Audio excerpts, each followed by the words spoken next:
మీన రాశి వారికి ఈ వారం వృత్తి ఉద్యోగాల పరంగా వ్యాపార పరంగా సానుకూల పరిస్థితులు గోచరిస్తుంది. రావాల్సిన ధనం చేతికి అందుతుంది.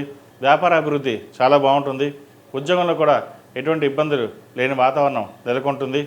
అయితే కుటుంబంలో మటుకి చిన్నపాటి ఇబ్బందులు ఉండే అవకాశం ఉంది. ఇటు కుటుంబ సభ్యులు కావచ్చు, సంతానం కావచ్చు, భాగస్వామి కావచ్చు, విభేదాలు వచ్చే అవకాశం గోచరిస్తుంది. వాటి విషయంలో కొంచెం జాగ్రత్తలు తీసుకోవాలి.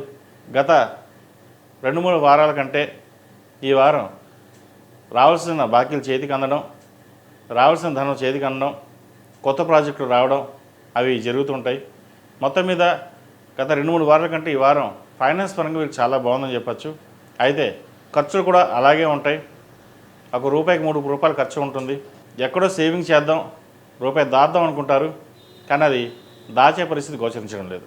అది ఏదో రూపాయినా సరే ఖర్చు అయిపోతుంది. సో ధనం విషయంలో మటుకి ఎంతవరకు సేవింగ్స్కి వెళ్తే అంత మంచిది. స్పెక్యులేషన్కి దూరంగా ఉండాలి, స్టాక్ మార్కెట్కి దూరంగా ఉండాలి. ఏదైనా ఇన్వెస్ట్మెంట్ చేయదలుచుకుంటే బంగారం మీద కావచ్చు, ల్యాండ్ మీద కావచ్చు ఇన్వెస్ట్మెంట్ చేయండి. అయితే వీటన్నిటికంటే కూడా బ్యాంక్ బ్యాలెన్స్ని జాగ్రత్తగా ఉంచుకోవడం చెప్పదగిన సూచన. ఈ రాశిలో జన్మించిన స్త్రీలకు వృత్తి ఉద్యోగాల పరంగా వ్యాపార పరంగా చాలా బాగుందని చెప్పచ్చు. మంచి అవకాశాలు కలిసి వస్తాయి. పేరు ప్రఖ్యాతలు సాధించగలుగుతారు. జీవిత భాగస్వామితోటి సంతానంతో కొంత మెలకుగా ఉండడం చెప్పదగినది. లేకపోతే ఇబ్బందులు వచ్చే అవకాశం గోచరిస్తుంది. అలాగే పార్ట్నర్షిప్ చేసే వ్యాపారస్తులకు అంత అనుకూలంగా లేదు. లాభాల కంటే నష్టం ఎక్కువగా ఉండే అవకాశం గోచరిస్తుంది. ఈ వ్యాపారాన్ని ముగించేసి కొత్త వ్యాపారం ప్రారంభిద్దాం, సొంతంగానే బిజినెస్ పెట్టుకుందాం అనే యోచన చేస్తారు. అది అందరికీ కాదండి, కొంతమందికి మటుకే.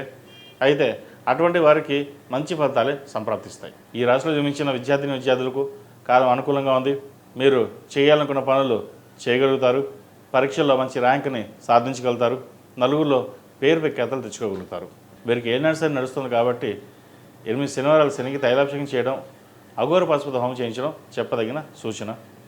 ముఖ్యంగా పెద్దవాళ్ళైతే కాలభైరవ రూపుని మెడలో ధరించండి. అదే విద్యార్థులు అయితే మేధా దక్షిణామూర్తి రూపుని ధరించండి. అలాగే స్త్రీలు ఇంద్రాణి రూపు ధరించడం చెప్పదగిన సూచన. ఈ రాశిలో జన్మించిన వారికి కలిసి వచ్చే సంఖ్య 8, కలిసి వచ్చే రంగు తెలుపు. ఏదైనా పని మీద బయటకు వెళ్ళినప్పుడు గురువారం కానీ ఆదివారం నాడు కానీ వెళ్ళండి, మంచి ఫలితాలు సంప్రాప్తిస్తాయి. మీన రాశి వారు దుర్గాదేవి దర్శనం చేసుకోవడం మంచిది. కుదిరితే ప్రతిరోజు దుర్గా అష్టోత్తరం పఠించినట్లయితే మంచి ఫలితాలు సాధించగలుగుతారు.